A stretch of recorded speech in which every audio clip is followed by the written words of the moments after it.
When I questioned myself how people think and put their thoughts into the conversation, I remembered the beautiful lines which are interesting.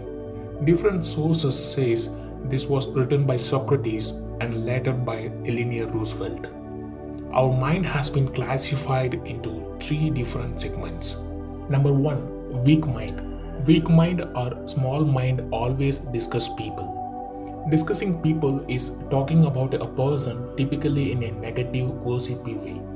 People who are in this segment loves to involve in celebrity gossip, political gossip, and so on. They spend most of the time speaking about others, also knowing nothing is going to happen. Number 2, average mind. Average mind discuss events.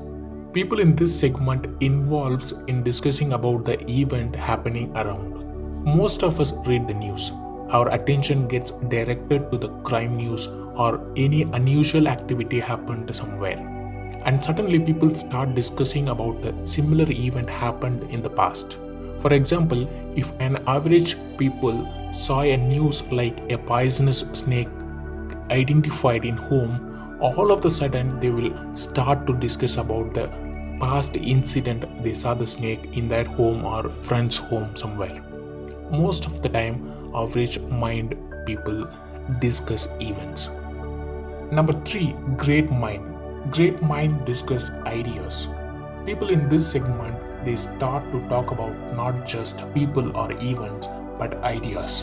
Why people do the things, what drives them, why issues like crimes are happened, what can we do to prevent such things, how can we uplift others. Great mind people try to understand the root cause and try to identify the solution. Now we everyone know in which segment we are in. Also few may be in all these three segments.